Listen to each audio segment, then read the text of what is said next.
आज के हमारे इस वीडियो का topic which capacitor should be use on fan, मतलब कि हमें फैन पर कौन सा कैपेसिटर लगाना चाहिए। दोस्तों यह सवाल हम सभी के मन में काफी ज्यादा कंफ्यूजन पैदा करता है, क्योंकि हम सभी ने कई बार सुना है अगर हमारा जो फैन है वह फैन कम स्पीड का घूम रहा है तो हम उस पर ज्यादा रेटिंग के कैपेसिटर को लगाकर उसकी स्पीड को बढ़ा सकते हैं। तो अब आखिरकार फैन पर बड़े कैपेसिटर को लगाकर उसकी स्पीड को ज्यादा करना क्या यह पूरी तरह सही है, इसे हम जान लेंगे और साथ ही साथ यह भी जान लेंगे कि हमें हमारे घर पे लगे फैन पर किस रेटिंग के कैपेसिटर को लगाना चाहिए। तो दोस्तों वीडियो के स्टार्टिंग में हम सबसे पहले हमारे पहले सवाल पे बात कर लेते हैं, जो कि है क्या हम फैन पर ज्यादा रेटिंग के कैपेसिटर को लगा सकते हैं या नहीं लगा सकते।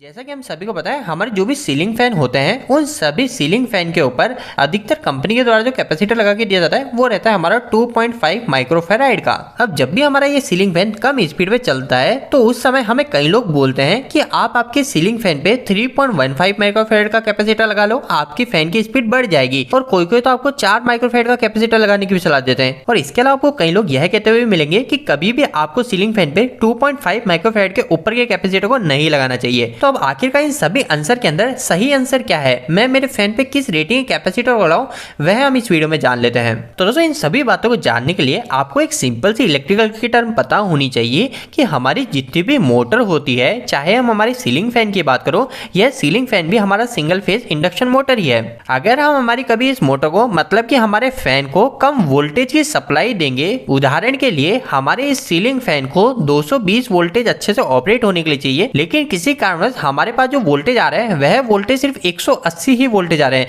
तो इस केस में अगर आप इसे 180 वोल्टेज सीलिंग फैन को देंगे तो यह सीलिंग फैन अपनी फुल हाई स्पीड पर नहीं चल पाएगा, क्योंकि हमारे इलेक्ट्रिकल की बेसिक सी टर्म है कि हमारी जो भी मोटर है इस मोटर की स्पीड पूरी की पूरी डिपेंड होती है वोल्टेज के ऊपर। हम इसे जितने ज्यादा वोल्टेज देंगे उतनी हमारी मोटर की स्पीड बढ़ेगी, हम इसको जितने कम वोल्टेज देंगे उतनी हमारी मोटर की स्पीड कम रहेगी। और साथ ही साथ एक और टर्म रहती है, वह रहती है हमारे करंट के साथ में। हमारी मोटर जितना ज्यादा करंट लेगी उतना ही ज्यादा हमारी मोटर का टॉर्क रहेगा। तो यह दो लाइन हमारे सभी मोटर पे वर्क करती है। और जब भी हम हमारे किसी सीलिंग फैन के लिए कैपेसिटर को सेलेक्ट करेंगे तो हम इसी चीज को ही देखेंगे। हमको क्या देखना है, हमारा जो फैन है उस फैन को हम कितने वोल्टेज की सप्लाई दे रहे हैं। अगर हमारे फैन पर ऑपरेटिंग वोल्टेज 220 वोल्टेज है और हम इससे कम उसे वोल्टेज दे रहे हैं तो उस समय हम ज्यादा रेटिंग के कैपेसिटर को भी लगा सकते हैं। लेकिन दोस्तों यहाँ पर कुछ लोग एक गलती यह करते हैं, वह गलती यह करते हैं कभी भी उनका फैन स्लो चलने लग जाता है तो वो उस समय डायरेक्ट जाते हैं और बड़ी रेटिंग के कैपेसिटर को लाके डायरेक्ट लगा देते हैं, जिसके कारण क्या होता है हमारा फैन ज्यादा हीट होकर जल जाता है।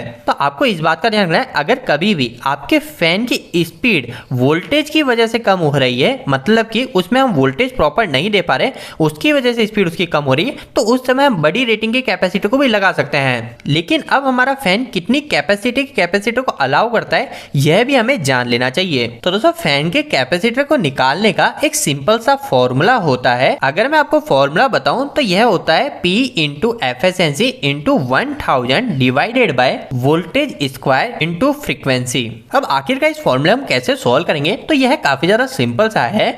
आपको सबसे पहली चीज आपका जो सीलिंग फैन है उस सीलिंग फैन के आपको वॉट पता करना है। हम अधिकांश सीलिंग फैन की बात करें तो वह हमारे लगभग 70 वॉट के आसपास के सीलिंग फैन होते हैं। तो यहाँ पे इस फॉर्मूले जो P लिखा हुआ है यहाँ पर हमें वॉट लिखना है सीलिंग फैन के, तो यहाँ पे मैं 70 लिख लेता हूँ। इसके बाद में सेकंड आपको यहाँ पे एफिशिएंसी रखनी है, मतलब हमारा जो सीलिंग फैन है वह सीलिंग फैन कितनी एफिशिएंसी का है। तो आप यहाँ पे डायरेक्ट 80 वैल्यू रख सकते हैं, यह फिक्स वैल्यू है, आप यहाँ पे डायरेक्ट 80 वैल्यू रख सकते हैं। इसके आगे आपको यहाँ पे फॉर्मूले 1000 से इसको मल्टीप्लाई कर देना है, तो मैं यहाँ पे कैलकुलेशन में इसे मल्टीप्लाई कर देता हूँ। बाद में हमारी नीचे की वैल्यू हमें पुट करनी है, इसमें हमारे सबसे पहले वोल्टेज हमें देखना है। तो अब आपको क्या करना है, हम जो हमारे सीलिंग फैन के अंदर वोल्टेज दे रहे हैं उस वोल्टेज को आपको मल्टीमीटर से मेजर करना है और जितने भी वोल्टेज आते हैं उस वोल्टेज को आपको यहाँ पे रख देना है। यहाँ पे दोस्तों कई लोगों के पास मल्टीमीटर नहीं होता है, तो उस केस में आप वोल्टेज को कैसे पता करोगे, तो काफी ज्यादा सिंपल सा है। हम सभी के घरों पे आजकल डिजिटल मीटर ही लगे होते हैं और वह जो डिजिटल मीटर होते हैं उस डिजिटल मीटर में हमें वोल्टेज भी शो होते हैं। तो आप डिजिटल मीटर में जाके वोल्टेज को चेक कर सकते हैं। तो अभी उदाहरण के लिए मान लेते हैं कि मैंने जो वोल्टेज चेक किए, हमारे घर पे जो वोल्टेज है वो काफी कम आ रहा है, वह सिर्फ 180 वोल्टेज आ रहे हैं। तो अभी फॉर्मूले के अकॉर्डिंग आपको क्या करना है, यहाँ पे वोल्टेज की वैल्यू लिख देनी है और यह जो वोल्टेज की वैल्यू है इसको 2 बार मल्टीप्लाई करना है। तो 180 इंटू 180 करूंगा और आगे यहाँ पे आपको हर्ट्ज रखना है, मतलब फ्रीक्वेंसी लिखनी है। तो ये फ्रीक्वेंसी हमारी फिक्स होती है इंडिया के अंदर, जो कि है 50 हर्ट्ज। तो यहाँ पे 50 हर्ट्ज रख लेते हैं। इसके बाद में दोस्तों हम इसको सॉल्व कर लेंगे। तो यहाँ पे ऊपर की वैल्यू को मल्टीप्लाई करने के बाद हमारे पास जो वैल्यू आती है वो आती है हमारे पास 56 लाख और नीचे हमारे पास वैल्यू आती है वो आती है 16,20,000। और अब जैसे हम इन दोनों को डिवाइड कर देते हैं तो हमारे हमारे पास में जो वैल्यू आती है वो आती है 3.45 माइक्रोफेराइड। मतलब कि अगर हमारे घर पे जो सप्लाई वोल्टेज है वह सिर्फ 180 वोल्टेज आ रहे हैं और हमारे पास सीलिंग फैन 70 वॉट का है, तो उस समय हम हमारे सीलिंग फैन की फुल स्पीड प्राप्त करने के लिए उस पर 3.45 माइक्रोफेराइड के कैपेसिटर को लगा सकते हैं और हमारा सीलिंग फैन भी खराब नहीं होगा। लेकिन दोस्तों कैपेसिटर लगाते समय आपको दो मुख्य बातें हमेशा कंफर्म करनी है। सबसे पहली चीज आपको यह देखना है कि कहीं आपका सीलिंग फैन जो धीरे चल रहा है वह हमारा जाम होकर तो नहीं चल रहा है ना, वह हमारा वोल्टेज की वजह से ही धीरे चल रहा है। अगर वह वोल्टेज की वजह से धीरे चल रहा है तो आप यहाँ पे आपके वोल्टेज की वैल्यू पुट करेंगे और इसको सॉल्व करने के बाद में जो भी हमारी कैपेसिटर की वैल्यू आएगी उस वैल्यू से आप आपके पुराने कैपेसिटर को रिप्लेस कर सकते हैं। और पहले पॉइंट के साथ में आपको सेकेंड पॉइंट यह भी ध्यान रखना है कि आपके जो वोल्टेज है वह वोल्टेज आपके हमेशा कम ही आ रहे हो। ऐसा नहीं कि कहीं आपके वोल्टेज शाम को 180 वोल्टेज आ रहे हैं, आपने शाम को मेजर किया 180 वोल्टेज थे और आपने पूरी कैलकुलेशन कर ली और आपका कैपेसिटर की वैल्यू वही 3.45 माइक्रोफेराइड और आपने 3.5 माइक्रोफेराइड या 3.25 माइक्रोफेराइड का कैपेसिटर लगा दिया। लेकिन आपके जो वोल्टेज है वह शाम को ही कम आते हैं, अगले दिन आपके वोल्टेज वापस से 220 वोल्टेज पूरे आ गए, तो उस समय जब आपका फैन पूरे 220 वोल्टेज पे चलेगा तो वह फैन आपका खराब हो सकता है। तो यह चीज आपको मेक श्योर करनी है कि आपके जो वोल्टेज है वह कंटिन्यूसली ही उससे कम आते हो।